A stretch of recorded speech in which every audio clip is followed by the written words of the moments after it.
Assalamualaikum warahmatullahi wabarakatuh. Teman-teman, kembali lagi di channel YouTube saya, Khairun Imam. Gimana nih kabar kalian? Semoga kita semua selalu diberi kesehatan, kemudahan, dan juga limpahan rezeki dari Yang Maha Kuasa, teman-teman ya. Nah, di video kali ini kita akan melihat bagaimana Bung Rizal Fadilah dan Bung Roy Suryo sepertinya mulai gelagapan, mulai ketakutan, sekarang mulai menyebarkan narasi bahwa seolah-olah mereka ini menjadi korban, mereka ini dikriminalisasi, sampai-sampai mengatakan Pak Jokowi lucu karena melaporkan mereka. Kok bisa lucu gitu? Anda menertawakan diri sendiri atau seperti apa? Anda mengasihani diri sendiri apa seperti apa? Dan sekarang bahasa-bahasa yang mereka lontarkan adalah bahasa playing victim, teman-teman. Waduh, biasa, bahasa kepanikan. Dan terakhir, ini ada pidato dari Pak Mahfud MD yang sangat luar biasa, yang dimana beliau ini membela Pak Jokowi sepertinya terkait dengan isu ijazah palsu ini. Dan Pak Mahfud MD ikut membungkam Roy Suryo, Tifa, Rizal Fadilah, Amin Rais, Rismon terkait dengan fitnahan-fitnahan mereka kepada Pak Jokowi, dan juga mungkin tuduhan-tuduhan liar mereka yang selama ini dilontarkan kepada Pak Jokowi. Oke teman-teman, sebelum kita mulai videonya, jangan lupa like, subscribe, dan share. Dan tanpa perlu berlama-lama lagi, mari kita mulai videonya berikut ini. Karena kita ingin sederhana kok, yaitu Jokowi tunjukkan saja aslinya, nggak usah pakai pengadilan tadinya. Case close, nggak ada pengadilan juga, nggak perlu tunjukkan ke publik, karena kita sedang menyampaikan aspirasi publik. Mulai takut nih, mulai stres nih. Aduh, Rizal Fadilah. Udah nggak perlu, kita juga nggak apa-apa. Tunjukkan saya ke publik. Ini loh ijazah asli saya. Nggak bener yang beredar fotokopian itu. Nah, ini teman-teman, logika. Tapi menurut gerombolan pembenci pendukung mereka ini, logika ini benar. Logika ini yang terus dipakai oleh mereka di media sosial. Katanya apa susahnya sih Pak Jokowi menunjukkan ijazah aslinya? Nah, untuk menjawab itu teman-teman, simple banget. Kalau Pak Jokowi menunjukkan aslinya, kan selama ini sudah ada beberapa ijazah Pak Jokowi diduga ya kan beredar di media sosial. Kalau nggak salah sudah ada 2 atau 3 macam gitu dengan versi yang berbeda-beda. Nah, mereka ingin meminta Pak Jokowi untuk menunjukkan ijazah karena mereka ingin mencari celah baru, mencari bahan baru untuk menyerang Pak Jokowi. Kalau Pak Jokowi menunjukkan ijazahnya dan itu persis dengan yang mereka teliti, nah ini jalur masuk mereka untuk semakin menyerang dan menyudutkan Pak Jokowi. Tapi kalau ijazah yang ditunjukkan Pak Jokowi itu berbeda dengan apa yang mereka teliti, apa yang diteliti Roy Suryo, itu juga akan membuka jalan bagi mereka untuk mendapatkan bahan baru demi menyudutkan Pak Jokowi. Jadi tidak ada untungnya bagi Pak Jokowi jika Pak Jokowi menunjukkan ijazahnya ke publik, teman-teman. Apalagi sampai beredar gambar atau fotonya Pak Jokowi memegang ijazahnya. Ini sangat berbahaya, teman-teman. Jadi kalau mau di pengadilan aja sekalian diuji kan, kok kalian takut? Atau ijazahnya sama dengan yang beredar, silahkanlah kemukakan. Selesai, sederhana. Nggak selesai, tapi dibuat Bung. rumit. Memang presiden ini bikin susah rakyat. Gitu. Presiden Jokowi ini bikin susah rakyat. Loh, kok Pak Jokowi bikin susah rakyat? Loh. Dan tadi dia sebut Presiden Jokowi. Kayaknya belum move on nih. Pak Jokowi jadi presiden. Jadi bukan presiden memikirkan rakyat, rakyat terpaksa memikirkan presidennya. Kita tuh membahas ijazahnya asli atau tidak, skripsinya asli atau tidak gitu. Bukan orangnya yang kita sasar. Nah, jadi ini harus dibedakan juga, dan di terminologi asli, palsu, itu sama dengan terminologi yang ada di ilmiah sains. Kalau kita lihat mata Roy Suryo, mimik mukanya kayaknya capek banget ya. Kayaknya orang yang kurang tidur banget. Kayaknya orang yang tertekan banget, teman-teman. Iya nggak sih? Matanya nih kayak mirip-mirip orang yang Fake dokumen, real dokumen atau original dokumen, originating itu ada pada terminologi ilmiah. Kok tiba-tiba mau ditarik ke hukum? Harusnya ilmiah ini diselesaikan dulu, dibuktikan dulu ilmiah enggak, ini baru kemudian setelah itu tarik lagi ke sana. Tapi artinya nggak apa-apa, oke aja diadu aja, ya gitu. Tapi makanya saya bilang kalau belum tujuannya sudah mau mengkriminalisasi, tujuannya mempidanakan, ya maka Ya lucu banget gitu, apalagi Lucu banget katanya loh, lucu banget. Pak Jokowi ingin mengkriminalisasi katanya. Katanya harus diuji dulu ilmiahnya. Ya kalau mau menguji, ya di pengadilan aja diujinya. Nggak usah ngomong-ngomong kita uji dulu ilmiahnya, kita uji dulu teknologinya. Ya di pengadilan aja biar clear. Jangan ngomong-ngomong kriminalisasi. Tadi berat banget kayaknya mukanya Roy Suryo ya. Berwenang juga. Lembaga hukum perdata privat, kelompok orang, datang ke UGM, memaksa saya minta lihat ijazahnya Pak Jokowi. Nggak bisa. Kalau begitu setiap orang bisa datang ke sana, minta melihat ijazahnya Pak Mahfud Wab. Gitu. Itu jangan terlalu ngelantur. Bicara keabsahan ijazah presiden kok dibilang lalu keputusannya tidak sah. Karena saya mengatakan begini, ini ada aja yang nanggapi. Saya lihat di TikTok. Seakan-akan apa? Mahfud MD sekarang sudah berubah. Sudah mendukung Pak Jokowi. Dia mengatakan bahwa kalau ijazahnya Pak Jokowi palsu, keputusannya tidak batal. Lah iyalah, bukan karena mendukung, memang begitu. Nah, Coba, objektif. teori apa yang bisa menyatakan itu? Kecuali pidana ya. Kalau pidana personal, bukan pada keputusan ketatanegaraan. Iya. Yang saya katakan begini. Ada yang tanya juga, Pak Mahfud, Anda kok nggak ikut-ikut nih? Ikut dalam gerakan menggugat ijazahnya Pak Jokowi. Saya nggak punya kepentingan. Apa? Kepentingan saya nggak ada. Makanya itu ditolak. Ditolak oleh pengadilan tuh bukan karena pengadilannya salah. Gini, mari saya jelaskan. Biar nanti saudara, kalau mencari celah ngatur pelanggaran presiden yang terlanjur terjadi itu, di undang-undang kepresidenan mau diatur bagaimana. Saya dengar paper yang masuk sudah banyak. Coba nanti dipilih. Ya begini. Yang gugat ijazahnya Jokowi ini pertama masuk ke gugatan peradilan perdata. Peradilan perdata ya. Sudahlah, keabsahan ijazah kok digugat ke pengadilan perdata, pengadilan bilang bukan wewenang saya. Jadi benar, pengadilan itu bilang, NO, saya tidak dapat menerima ini karena bukan wewenang. Tugas pengadilan itu bukan mencabut ijazah. Terus apa dong? Lagi pula, kalau perdata itu ya, seperti teorinya perdata itu yang menimbulkan hak dan kewajiban, orang bisa melakukan gugatan perdata kalau ada perjanjian, kontrak di antara kedua pihak, di mana yang satu tidak memenuhi syarat. Kapan Pak Jokowi melakukan kontrak dengan orang yang menggugat itu?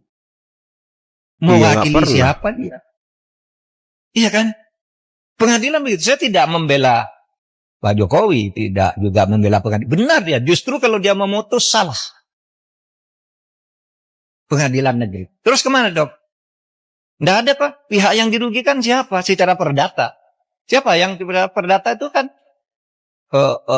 pribadi dan badan hukum privat. Oh kalau gitu pindah ke PT UN. PT UN juga menyatakan tidak bisa menerima. Kenapa? Kalau saya dinyatakan mencabut ijazah tidak sah. Seharusnya Anda minta, kalau mencabut ijazah itu minta ke UGM. Ke kampusnya ya. Karena UGM yang menerbitkan, masa PT UN. Dan lagi pula apa rugimu secara ketatanegaraan, ketatausahaan-negaraan. Pencabutan itu minta ke UGM, ngomong UGM yang mengeluarkan. Kok saya disuruh menyatakan tidak sah? Kalau kalimat suruh nyatakan tidak sah, pasti NO dong. Kalau mungkin minta agar pengadilan memerintahkan UGM untuk mencabut gitu, itu jadi perkara, pihaknya jadi UGM. Maka saya bilang, nah, UGM tidak usah melibatkan diri lah, apa buang-buang waktu begitu. Dan orang tidak berwenang juga. Lembaga hukum perdata privat, kelompok orang, datang ke UGM, memaksa saya minta lihat ijazahnya Pak Jokowi. Nggak bisa. Kalau begitu setiap orang bisa datang ke sana, minta melihat. Betul. Ijazahnya betul. Pak Mahfud Wab. Gitu. Misalnya, saudara nulis nih, kayak ini. Profesor Dr. Muhammad Mahfud MD SHSU. Benar. Tapi sekarang yang beredar, Profesor Dr. Muhammad Mahfud MD SHSU MIP. Yang di Kepres yang terakhir itu ada MIP-nya. Saya tidak pernah mengusulkan nama MIP itu. Tapi saya tahu. Kira-kira orang yang membuat Kepres ini tahu bahwa saya punya gelar MIP dari UGM. Tetapi MIP itu sudah ditulis di SU itu. Karena saya lulus UGM S2 itu. Waktu itu lulus. Tahun 87 itu gelar S2 UGM namanya SU. Sarjana SU, utama. Sarjana utama. Sesudah itu ganti MA. Magister Artium. Sesudah itu berubah Magister Ilmu Politik, Magister Ilmu Hukum, Magister Ilmu Teknik, kayak gitu-gitu. Sebenarnya SU itu sudah mewakili MIP. Kalau orang lalu minta kalian cabut, tuh cabut, saya tidak masang sendiri, saya tidak tahu. Mungkin pada waktu itu yang ngetik Kepres saya itu Pak Pratikno, karena saya lulusan di sekolahnya Pak Pratikno atau Pak Ari Bipayana. Nah, Luar biasa setelah itu penjelasan Pak sekarang, Mahfud ya. saya katakan, kalau gitu masuk ke pidana. Nah, kalau ke pidana, itu kan udah masuk ke pidana. Malah yang dihukum orang yang menyebarkan berita bahwa ijazahnya palsu. Dihukum bener, ya dihukum. Masuk penjara 2 orang. Karena apa? Dianggap menyebarkan berita bohong. Sekarang masih di penjara, belum keluar. Mana yang punya ijazahnya tidak dipersoalkan. Sekarang jalurnya sudah masuk. Tinggal politisnya bisa enggak? Karena yang dilaporkan sekarang, ya, yang dilaporkan sekarang itu adalah pemilik ijazah dan sudah dilaporkan ke Bareskrim. Nah, kalau itu arahnya udah tepat. Tinggal hukumnya nanti dinilai benar apa tidak. Nah, tadi teman-teman ya, si siapa Rizal Fadila ngomong, kok Pak Jokowi lapor polisi? Roy Suryo juga ngomong, kok Pak Jokowi lapor polisi? Tapi gerombolan-gerombolan ini, kok Anda membawa bukti-bukti ke Bareskrim? Kok Anda bawa kasus ini ke Bareskrim? Katanya Pak Jokowi nggak boleh ngelapor, tapi kok Anda lebih dulu ke Bareskrim daripada Pak Jokowi? Nah, ini kan logika-logika yang tidak masuk akal, playing victim mereka teman-teman. Padahal mereka yang pertama kali melaporkan Pak Jokowi ke Bareskrim. Lantas Pak Jokowi dituduh yang ingin mengkriminalisasi mereka. Logikanya di mana gitu? Itu palsu. Nah, kalau gitu UGM boleh hadir, dipanggil pengadilan. Kalau cuma didatangi orang kan minta ijazahnya, saya minta skripsinya untuk apa? Kalau saya enggak boleh. Udah benar tuh UGM. Juga pemohon juga ikut sertanya DPD itu kan mengawal. DPD. Lu dari sini aja udah bisa nilai. Apalagi kalau kita melihat kemarin-kemarin ya, banyak sekali statementnya. Abraham Samad ngomong ke media, Jokowi cabut aja laporannya gitu. Terus kemarin ada yang lagi yang ngomong kepada Presiden Prabowo, ini kan anak bangsa dipecah belah, gak boleh diadu domba, gak boleh seperti itu ya. Mereka yang ngomong, sekarang datang ke DPD bilangnya apa? Ikut mengawal. Lu pada yang mempertanyakan. Gue kesal sebenarnya ya. Sabar. Lu pada yang kemarin teriak dengan lantang di media-media yang lu punya, mempertanyakan ijazah. Sekarang Jokowi melaporkan, kenapa lu pada takut? Kebakaran jenggot. Katanya lu punya bukti. Katanya lu paling benar. Puas banget abangnya. Sekarang kok pada melempem, gak ada kelihatan garangnya. Sabar bang. Kayaknya abangnya ini kesel banget gitu ya kan? Kemana nih garangnya? Kemarin pada garang bener, sekarang pada minta ini, minta itu.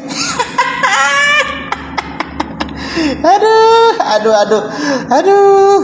Gua kira selantang ketika mereka berbicara gitu, maksud gua.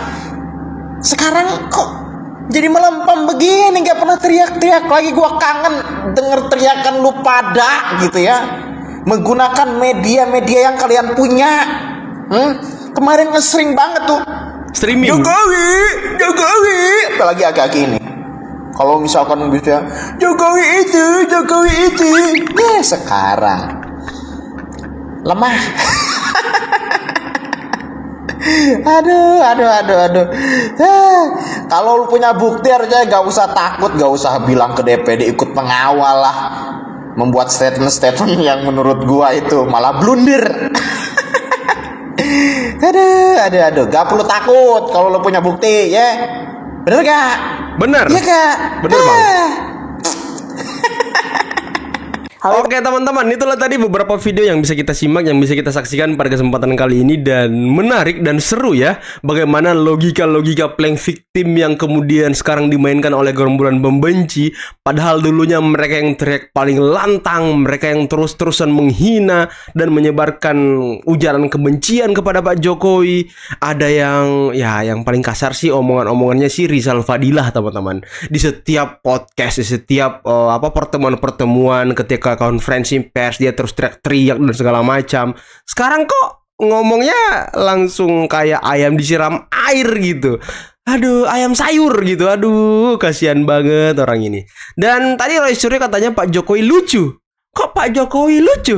Padahal kalian sendiri yang duluan melaporkan hal ini ke Barreskrim. Kalian sendiri yang duluan membawa bukti-bukti ke Barreskrim. Kok Pak Jokowi dituduh sebagai orang yang ingin mengkriminalisasi? Padahal kalian lebih dulu membawa kasus ini ke pihak kepolisian. Loh. Di mana logika kalian ini? Di mana? Aduh. Dan tadi penjelasan Pak Mahfud MD, Prof Mahfud MD terkait dengan ijazah, polemik ijazah ini sangat-sangat luar biasa. Sangat-sangat detail, sangat-sangat mencerahkan. Dan semoga gerombolan Egy Sujana, Roy Suryo, Rismon, Tifa dan kawan-kawannya melihat pidato dari Bapak Mahfud MD ini, biar mereka sadar teman-teman. Dan ternyata Pak Mahfud juga diserang oleh pembenci Pak Jokowi. Kok katanya sekarang membela Pak Jokowi? Bukan Pak Mahfudnya membela, tapi Pak Mahfud menjelaskan dari sisi hukumnya. Dan ternyata itu bisa menguntungkan Pak Jokowi. Nah inilah orang kalau objektif dibilang mendukung Pak Jokowi. Aduh, kasihan kalian ya. Oke teman-teman, mungkin cukup sekian dulu video kali ini. Jangan lupa like, subscribe, dan share videonya. Akhir kata, billahi taufiq wal hidayah. Wassalamualaikum warahmatullahi wabarakatuh. Bye-bye.